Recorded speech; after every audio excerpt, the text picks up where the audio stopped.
Hello everyone, welcome to this new video.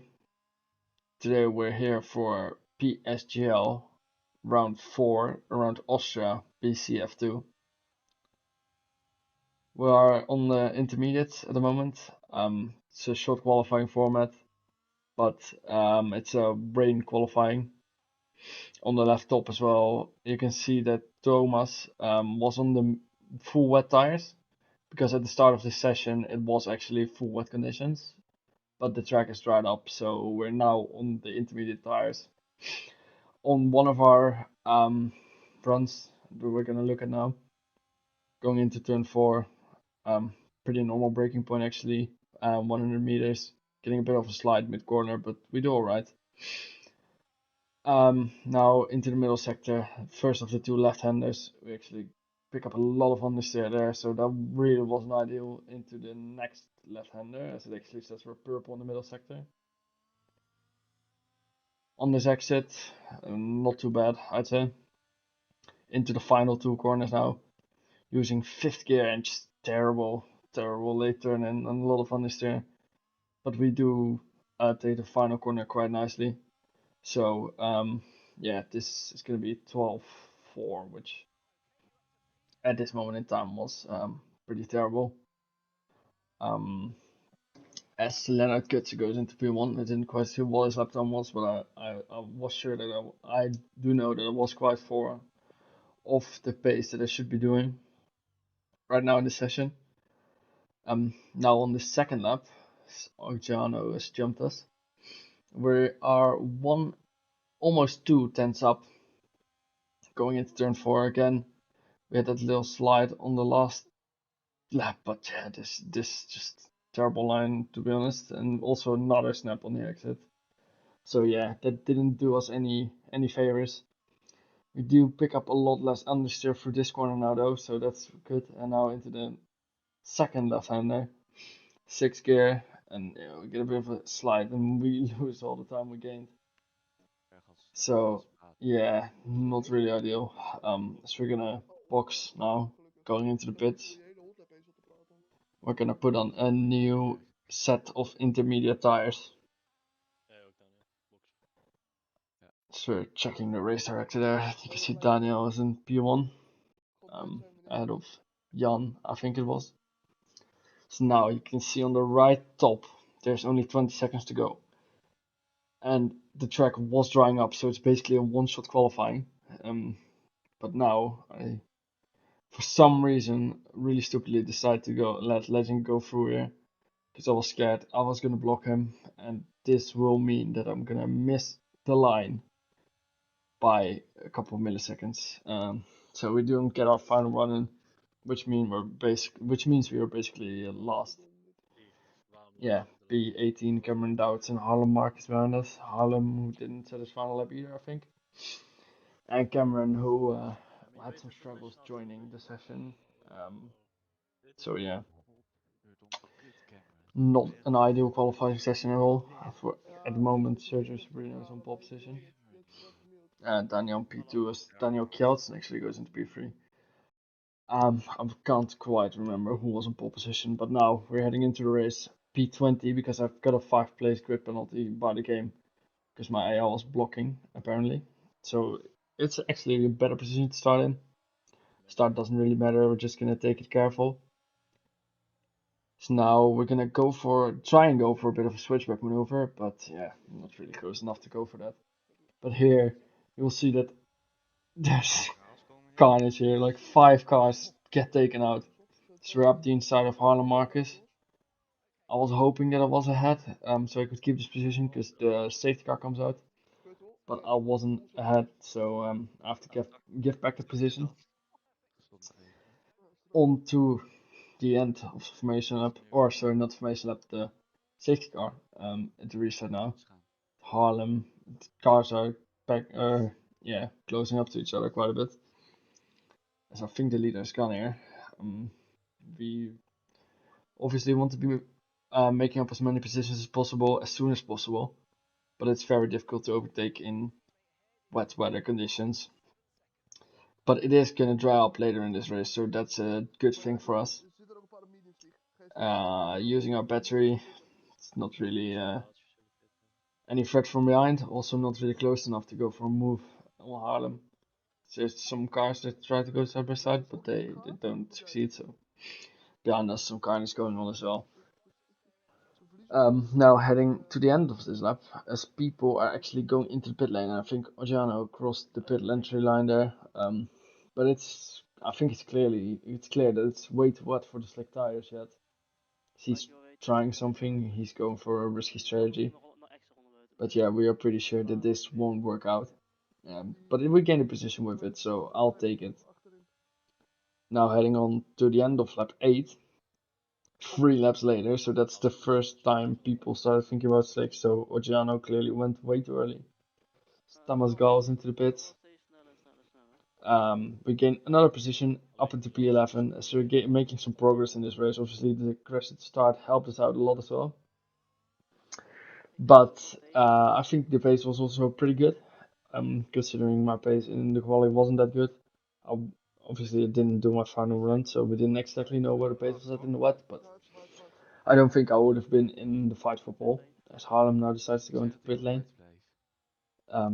Takes a really wide line into the pits, but he doesn't cut it, so that's the most important thing, of course. As my teammate Daniel has also stayed out, and this is gonna be the ideal lap to pit. Still not ideal for me, because I am gonna have to double stack with my teammate, who's also gonna box, because the track looks bone dry now already. But this was definitely the best lap to pit on. But that double stack is gonna cost me a little bit of time. But we should be able to make up for it. I know my pace in the dry around this track is extremely good. So we're gonna try and show that and hopefully get some good points, which will be difficult from where we started, but we're gonna give our best shot. Coming out of the pit lane, out of Bogdan, who also pitted behind us. It's Thomas Gal coming out ahead of us. And there, Haarlem, who boxed the lap before us, did gain a bit of time. He wouldn't have gained that much time. I think we would have been right side by side with him if it wasn't for the holding up in the pit lane by my teammate. But it's alright. I think we will be able to catch back up to this train. It's now into lap 14. We're 1.6 seconds behind Arlo Marcus, who's in DRS of the cars ahead. And yeah, we're gonna really need this DRS to do something in this race. I think from around like P8 onwards, the train is broken. As I'm signing to Bogdan that he can overtake. So we do let him through. He had a lot more battery than I had at this stage. I was pushing and I knew he was quite high. So that he was going to use his battery. You can also see we have the fast lap, so it does indicate that the pace was pretty good. Also, they're using a lot of battery to catch back up, but still, it does show that the pace was very good indeed. I think we could have fought for the win if we were a bit further forwards, but yeah, it's just not how it panned out after qualifying. Yeah, big shame, but it is how it is.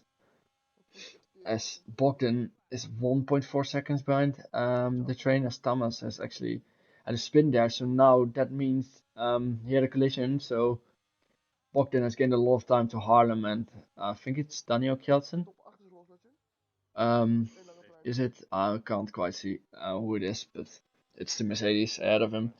We have close up to them now, so we are now in this fight for. I think that will be P9. So from P19 to P9 would be a decent result. Yeah, not really ideal for my championship. I wasn't really in the championship fight at this time because of some incidents happening. I think I could have been. Now lap 20, Haarlem decides to go for a move on Daniel Kjeldsen. It is actually Daniel Kjeldsen indeed. Bogdan now also sees that he can go for the move, so he's going to use his battery. And they're going to go 3 wide here. Bogdan on the inside, Daniel in the middle, and yeah, that was never going to work. So we somehow avoid Haarlem and Daniel going into us, and that's 3-2 position gained. It's now Bogdan 1.3 seconds ahead, so we're now gonna have to show our race pace and get back up into his DRS range. So that is what we do. And in lap 24, we're already comfortably within. It's difficult for me to see the ERS we're on, but this moment in time we were saving a bit of ERS so we could attack later on. Maybe go for a push to Thomas Laminen in P8, but that is going to be very difficult because 5 seconds is a lot of time to gain at Austria in 12 laps, and that's going to be a very hard task. Without them getting front wing damage or doing a lot of battling, that will be pretty much impossible, but we'll see what happens. Use a little bit of battery, and I'm not sure. But I think I will try to re-overtake Bogdan on this lap, because I did realize that my pace was a lot better in the clean air than his. So we're using a bit of our battery. So I think he does realize he doesn't fight it. So we're gonna go up the inside. We have, I think if I read that correctly, we have around 80% ERS. So we're gonna be able to push now, and that's gonna be really good for our race because we will get the cars behind, but also try and catch up to Thomas and Leonard. As also people might get penalties, so we do want to get as close as possible to the front group so we can maybe capitalize on someone getting a time penalty for either incidents or track limits, which is really easy to get around this track. 3-second time penalties are handed out quite often at this track because of the track limits. They're just very difficult to stay within when you're trying to be on the limit and pushing. So now, rounding off this lap, we're gonna try and catch back up. We are fully sending it with the battery. You can see we're using quite a lot there on this exit. Bogdan still 4 tenths behind, and now he is 5 tenths behind in lap 30. So now the gap to Thomas is 4.4 seconds. He is obviously getting dragged along by the front group with the DRS. So yeah, that isn't really helping our case. It's very difficult to catch back up to someone who is lifting in someone else's DRS. Is there? I think there's gonna be a yellow flag. No, yeah, there's it's Jeremy who is spun out of this race, and that does mean we go back up into P8. So the gap in front of us now 4.1 seconds, so we actually are gaining quite some time. We've already gained a second, and now lap 32 gap is still 4.2, so it does look like a very difficult task for us, as I think they've dropped out of the DRS of the cars ahead of them. But going into this braking zone, I think Thomas picked up a 3-second time penalty. So that does mean we're only going to have to gain 1 second for us to gain a position on Thomas, which we're going to try and do. Fully pushing, as we do know that he has the penalty. It's now the final 2 laps. We're going to stay on board for these final 2 laps. We're trying to get in the DRS of Thomas, but also trying to defend from Bogdan. We're going to stay on board for these 2 laps because it's been quite a boring race from my point of view. So yeah, here's the final 2 laps of my race. So maybe it's interesting. I don't really think it is, but this race was just pretty boring in general. So now Thomas has actually overtaken Leonard, so he has gained some time with the DRS and probably ERS usage, as the gap is now 3.3 seconds. But I did know that we were faster than both Leonard and Thomas, so it did look like he was pushing a lot of his battery there to get as far ahead as possible, because he does obviously know as well that we are trying to get within his 3 seconds into the left-hander. Doing that all really nicely. We are on the limit, trying to push. I think I was on 2 warnings here myself as well, so I did have to watch out. Maybe I wasn't, but I can't quite remember. This race has been quite a few weeks ago, but I think I was. But going on to the straight, the gap has gone to 3.0 seconds going into turn 1, so we are gaining a lot. We're pushing all of our battery, 20% to go. We use it all on this straight, so we're gonna keep blasting our ERS. So we're now actually within 3 seconds. So it's looking like we might end up with a P7 here, and at this time I'm pretty sure that Leonard actually got a post-race penalty, so that means we are on for possible P6 here, but P7 is pretty much guaranteed with the 5 seconds of Leonard, which I didn't quite know at the time. But yeah, it was a factor, of course, after the race. Now, final 2 sectors to go, or final sector actually to go. the gap is 1/10 of in his penalty range. As I think he will obviously start using his battery as well. I think he saved up a little bit maybe. Now through the final two corners. I didn't want to risk getting a penalty, so I take him quite safe. I think he took a lot of risks, so we're gonna see. Are we gonna overtake him? We actually miss out by 3 thousandths of a second.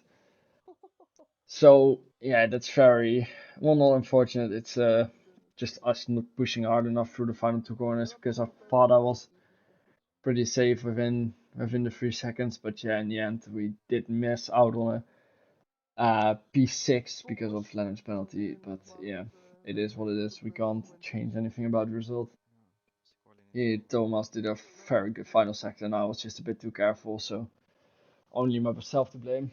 But yeah, from P19 to P8, again showing our race pace like we always do. Race pace is always very strong, and quali pace as well, but we just need to perform in the actual session now. So yeah, that was the race. P7, I should say. Um, to picking up some points for a championship. I wasn't quite sure what position I was in at this time. So you do get tired of the game by the game, which is nice, I guess. Not really anything special, but yeah, I want to thank you all for watching this video, and I hope you enjoyed it. Bye bye.